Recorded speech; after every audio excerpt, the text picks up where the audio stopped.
মাসখানেক ধরে শরীরটা খারাপ হয়েছে। যা খাই অম্বল হয়, বিকেলে মাথার যন্ত্রণা, রাতে ঘুম নেই, কাজে একেবারে উৎসাহ পাচ্ছি না। পাড়ার ডাক্তার বলল, শুধু ওষুধের সাময়িক উপকার হতে পারে, স্থায়ী কিছু হবে না। তার চেয়ে বরং ভালো জায়গায় চেঞ্জে যান, মাস দুয়েক থাকলে সেরে যাবেন।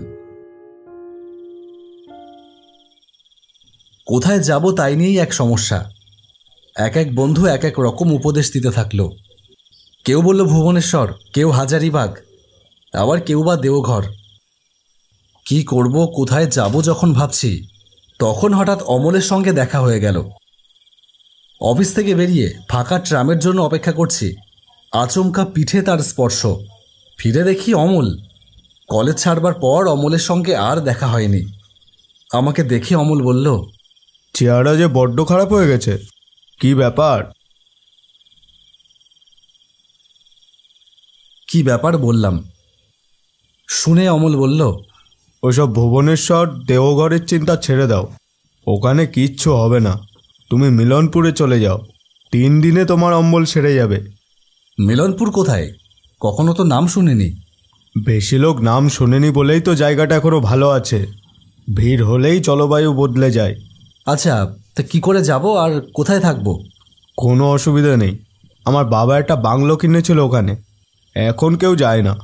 আমিও তো এখন অন্য জায়গায় থাকি, তবে সেখানে লোক আছে। তার কাছে আমার নাম বলো, কোনো অসুবিধা হবে না। গিরিডি স্টেশনে নেমে 13 মাইল, মিলনপুরে নেমে অমরধাম বললে যে কেউ দেখিয়ে দেবে। তুমি চলে যাও, শরীরটা সারিয়ে এসো।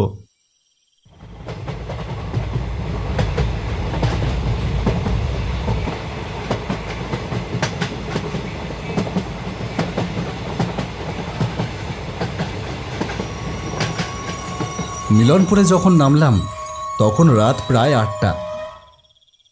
চারিদিক অন্ধকার। টর্চ জেলে কোনো রকমে এগোতে লাগলাম।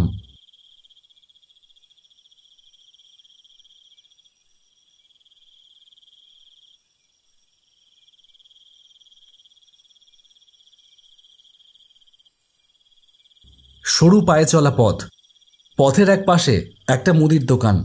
আমি গিয়ে দাঁড়ালাম। এখানে অমরধামটা কোথায় বলতে পারবেন? সেখানে তো কেউ থাকে না, বাড়ি একেবারে জঙ্গল হয়ে আছে যে। বুঝলাম, মুদি বাড়িটার সম্বন্ধে বিশেষ কোনো খোঁজ রাখে না। জঙ্গল হলে কি অমল আমাকে আসতে বলতো? এমনও হতে পারে মালি হয়তো বাড়ির চারপাশ পরিষ্কার করে না, তাতেই আগাছা জন্মেছে। আচ্ছা ঠিক আছে, বাড়িটা কোন দিকে বলতে পারবেন? সোজা চলে যান, সামনে একটু নিচে টিলা দেখবেন, সেটা বাঁ দিকে রেখে ঘুরে যাবেন। এক জায়গায় গোটা চারেক শাল গাছের মেলা, পাশে সাহেবদের গোরস্থান। সেইটা ছাড়িয়ে একটু এগোলেই সাদা পাঁচিল ঘেরা অমরধাম। এক হাতে সুটকেস আর এক হাতে টর্চ, সাবধানে এগোতে লাগলাম। রাত 9টার বেশি হয়নি, কিন্তু এই জনমানবহীন ঘন জঙ্গলে ঘোর অন্ধকার জায়গায় মনে হচ্ছে যেন নিশুতি রাত। ঝিঝি ডাকছে, ঝোপে ঝোপে জোনাকির ঝাঁক। মাঝে মাঝে পায়ের কাছে খড়খড় শব্দ করে কি যেন সরে যাচ্ছে। সাপ হাওয়াটাও বিচিত্র নয়। যাক, অবশেষে অমরধাম পাওয়া গেল। বেশ ভালো বাংলো, অন্তত একসময় বেশ ভালোই ছিল। এখন অযত্নে জায়গায় জায়গায় পলেস্তারা খসে ইট বেরিয়ে পড়েছে। জলের পাইপে আগাছা হয়েছে। সামনের চাতাল শ্যাওলায় সবুজ হয়ে আছে। গেট ঠেলতে ক্যাঁচ করে বিশ্রী একটা শব্দ করে গেটটা খুলে গেল। ভেতরে গিয়ে জোরে জোরে কড়া নাড়তে লাগলাম। 12 কড়া নাড়ার পর দরজা খুলবার শব্দ হলো।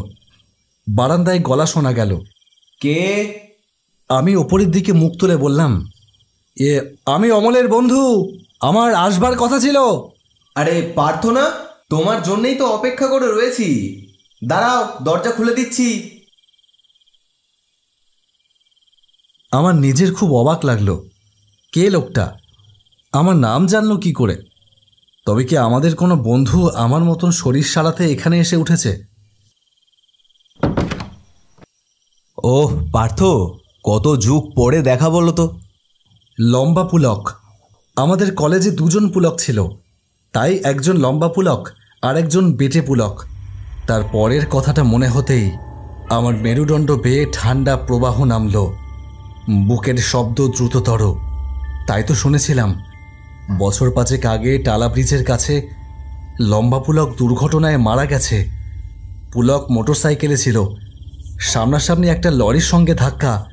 পুলক আর তার মোটরসাইকেল দুটোই একেবারে ছাতু হয়ে গিয়েছিল। কি সারা রাত বাইরে দাঁড়িয়ে থাকবে নাকি? না না, চলো, একটা কথা ভাবছিলাম। কি কথা? শুনেছিলাম দুর্ঘটনায় তুমি মারা গেছো বছর 5 আগে।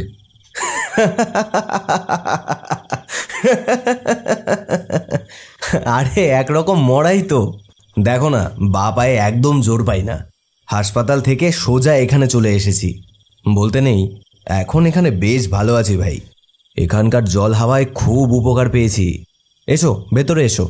শরীর ভীষণ পরিশ্রান্ত, কোনো রকমে কিছু মুখে দিয়ে শুয়ে পড়তে পারলেই বাঁচি। স্নান করবে তো? এত রাতে নতুন জায়গায় ঠিক সাহস হচ্ছে না। আরে গরম জলে স্নান করে নাও, শরীর ঝরঝরে লাগবে। গরম জল এক্ষুনি পাঠিয়ে দিচ্ছি।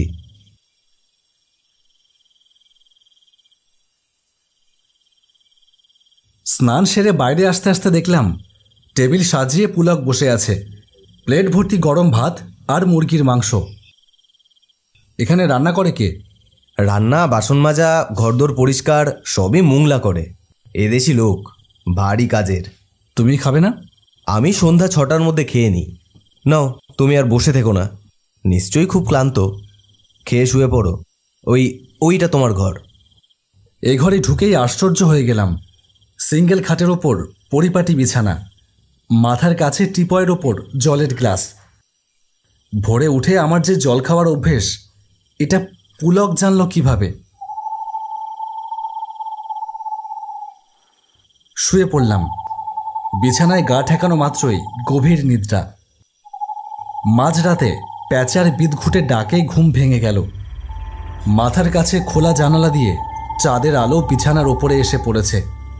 ঘরে সবকিছু পরিষ্কার দেখা যাচ্ছে। পাশ ফিরে শুতে গিয়েই চমকে উঠলাম। বরফের মতন ঠান্ডা স্পর্শ। চোখ খুলেই রক্ত হিম হয়ে গেল। আমারই পাশের বালিশে মাথা দিয়ে একটা কঙ্কাল শুয়ে, একটা হাত প্রসারিত। সেই হাতটাই আমার শরীরে ঠেকেছিল। কি হলো পার্থ? কি হলো? পুলক খাটের কাছে এসে দাঁড়িয়েছে। ওই যে ওই যে ওই যে দেখলাম বিছানাটা খালি, কোথাও কিছু নেই। তুমি নিতান্তই ছেলে মানুষ। সরো, আমি না হয় শুই তোমার পাশে। না না, থাক, তোমাকে শুতে হবে না, তুমি যাও। পুলক চলে গেল। ঘুমোবার চেষ্টা করতে করতে নতুন এক চিন্তা মনে এলো। শোবার আগে আমি তো দরজা বন্ধ করে দিয়েছিলাম, তাহলে পুলক ঘরের মধ্যে ঢুকলো কি করে? উঠে আর পরীক্ষা করতে ইচ্ছে করলো না। ঘুমের চোখ বন্ধ হয়ে এলো।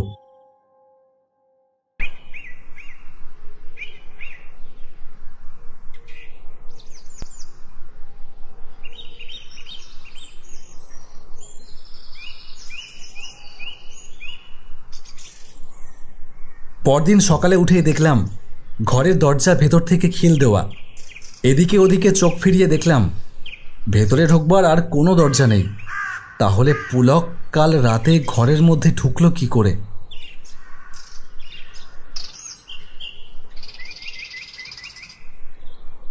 দরজা খুলতেই পুলককে দেখতে পেলাম, বাগানে দাঁড়িয়ে আছে।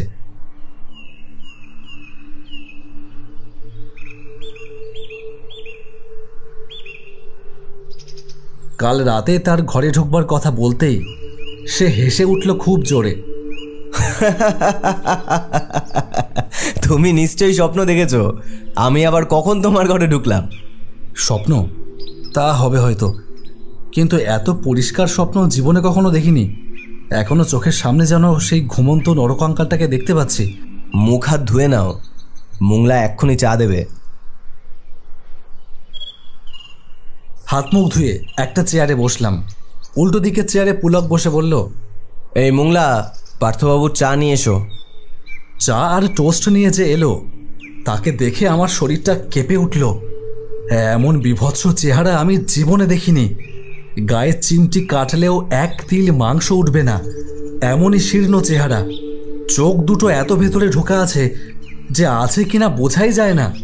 সরু কাঠির মতন হাত পা, ঝকঝকে দাঁতের পাটি, সর্বদাই বাইরে, চা টোস্ট দিয়ে সে চলে যেতে আমি বললাম, লোকটার চেহারা দেখলে ভয় করে। পুলক বলল, মানুষের চেহারা আর কতটুকু, ছাল ছাড়ালে সবাই সমান। মোংলার চেহারা যেমনই হোক, লোকটা কিন্তু খুব কাজের। তাছাড়া নিজের লোক ছাড়া আমরা তো আর যাকে তাকে রাখতে পারি না। নিজের লোক মানে? মানে খুব জানাশোনা। এই কেউ এখানকার গা থেকে অমলি জোগাড় করে এনেছে। তোমার চা টোস্ট কই? আমি এসব খাই না ভাই, সহ্য হয় না। ভোরে উঠে ছোলা ভেজানো খাই আদা দিয়ে। তুমি বসো, আমি একটু ঘুরে আসি। এখন আবার কোথায় যাবে? একবার পোস্ট অফিসে যাব, তাছাড়া আরও 2-1 জায়গায় ঘুরে আসব। তুমি আমার জন্য অপেক্ষা করো না, আমি বাইরে কোথাও খেয়ে নেব।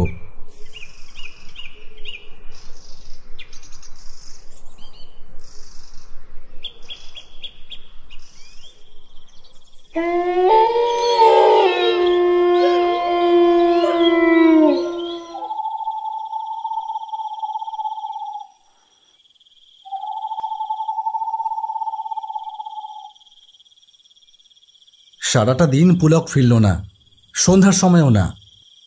মোংলাকে জিজ্ঞেস করতে সে বলল, বাবুর ফেরার কোনো ঠিক ঠিকানা নেই, কোথায় কোথায় যে যান। খাওয়ার সময় এক কাণ্ড। বসে খাচ্ছি, পাশে মোংলা দাঁড়িয়ে। তাকে বললাম, একটু তরকারি নিয়ে এসো তো, আর 2খানা রুটি। মোংলা চৌকাঠের কাছ পর্যন্ত গিয়ে বাইরে হাত বাড়িয়ে তরকারি আর রুটি এনে দিল। ঠিক মনে হলো এগুলো নিয়ে কে যেন বাইরে অপেক্ষা করছিল। কিছু আর জিজ্ঞেস করলাম না, কিন্তু এ বাড়ির বাতাসে কেমন যেন ভয়ের গন্ধ। মনে হয় অশরীরী আত্মারা আনাচে কানাচে লুকিয়ে আছে। সেই রাতেই দারুণ এক দৃশ্য চোখে পড়ল। পুলক তখনও ফেরেনি, ঘুম আসেনি। বিছানায় শুয়ে এপাশ ওপাশ করছি, হঠাৎ বাইরে খড়খড় আওয়াজ। পাশা দুহাতে রগড়ালে যেমন শব্দ হয়, ঠিক তেমনই। আস্তে আস্তে উঠে জানলা খুলে বাইরে চোখ রাখলাম।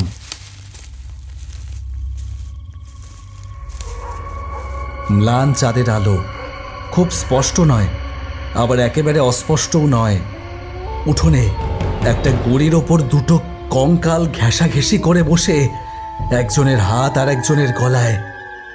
আর একটু দূরে একটা গাছের ডাল ধরে মোংলা দোল খাচ্ছে। কি লম্বা চেহারা, সারা দেহে কোথাও এক তিল মাংস নেই। চোখের 2টো গর্ত থেকে গাঢ় লাল রং বের হচ্ছে। অজান্তে মুখ থেকে একটা আর্তনাদ বের হয়ে গিয়েছিল। সঙ্গে সঙ্গে কঙ্কাল 2টো ফিরে দেখল, চোখ নেই, তবু কি মর্মভেদী দৃষ্টি। বুকের রক্ত শুকিয়ে জমাট বেঁধে গেল। আশ্চর্য কাণ্ড, একটু একটু করে কঙ্কাল 2টোয় মাংস লাগলো। সেকেন্ড কয়েকের মধ্যে 2টি পুরনো মানুষের মূর্তি ফুটে উঠল। তখন আর চিনতে অসুবিধা হলো না, একজন পুলক আর একজন অমল। কাঁপতে কাঁপতে বিছানায় ফিরে গেলাম। সারা রাত আর ঘুমোতে পারলাম না। যা দেখেছি তারপর ঘুমানো সম্ভব নয়। বাইরে খটখট শব্দ, মনে হলো একাধিক কঙ্কাল মূর্তি উঠোনে পায়চারি করছে। সেই শব্দের সঙ্গে প্যাঁচার ডাক, বাদুরের ডানার ঝটপটানি মিশে ভয়াবহ অবস্থার সৃষ্টি করল। ভোর হলে আর এক মুহূর্তও অপেক্ষা করিনি। সুটকেসটা হাতে নিয়ে ছুটতে লাগলাম। বের হবার সময় রান্নাঘর থেকে বাসনপত্রের আওয়াজ আসছিল। একটু পরেই হয়তো মোংলা চা নিয়ে সামনে এসে দাঁড়াবে। দিনের আলোতেই মোংলার মুখোমুখি দাঁড়াবার সাহস আমার নেই। ছুটতে ছুটতে যখন মুদির দোকানের সামনে গিয়ে পৌঁছালাম, তখন মুদি সবে দোকানের ঝাঁপ খুলছে। হাঁপাতে হাঁপাতে বললাম, এক গ্লাস জল। মুদি আমাকে দেখে অবাক, বোধহয় জীবন্ত দেখবে আশাও করেনি। আপনি অমরধাম থেকে আসছেন? হ্যাঁ। খাওয়া দাওয়া কি করতেন? মুদির কাছে কিছু বলতে ইচ্ছে করলো না, শুধু বললাম, কেন, মোংলা রাধ্য? মুদির মুখটা হা হয়ে গেল, 2টো চোখ বিস্ফারিত। কাপা কাপা গলায় বলল, মোংলা মানে মোংলা মুন্ডা?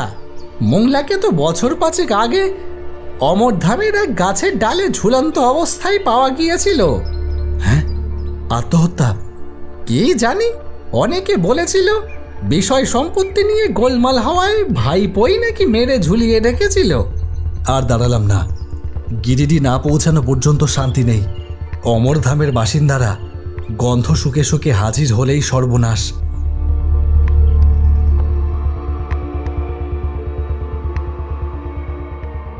বাকিটা শুনলাম গিরিডির স্টেশন মাস্টারের কাছে। ওই বাড়ির অমলবাবু মাঝে মাঝেই আসা যাওয়া করতেন। বছর দুয়েক আগে তাকে ঘাড় মটকানো অবস্থায় বাড়ির উঠোনে পাওয়া গিয়েছিল। গিরিডি থেকে পুলিশের কর্তা গিয়েছিল, কিন্তু খুনের কোনো হদিশ হয়নি। মাথাটা ঘুরে উঠল। তাহলে কলকাতার রাস্তায় অমলের সঙ্গে দেখা, আমাকে মিলনপুরে আসবার জন্য আমন্ত্রণ করা, এসবের কি ব্যাখ্যা হতে পারে? আর পুলকের দুর্ঘটনায় মৃত্যু, এ তো আমার জানাই ছিল। নিজেদের দল বাড়ানোর জন্যই কি আমাকে এখানে ডেকে আনা হয়েছিল? তাহলে হাতের মুঠোর মধ্যে পেয়ে আমাকে ছেড়ে দিল যে? আমার গলায় পইতে আছে বলেই কি জানি। যত ভাবি এই প্রশ্নের কোনো উত্তর পাই না। নমস্কার, আমি অতনু ভট্টাচার্য। তোমরা যেরকম জানো যে আমাদের 2D অ্যানিমেশনের মাস্টার্স কোর্স করানো হচ্ছে এখন অফলাইনের পাশাপাশি অনলাইনে আর কিছু মাত্র সিট বাকি রয়েছে। যারা এখনো পর্যন্ত ভাবছো যে শিখবে, তারা আর দেরি না করে এখনই নিচে দেওয়া হোয়াটসঅ্যাপ নাম্বারে যোগাযোগ করো। Thank you.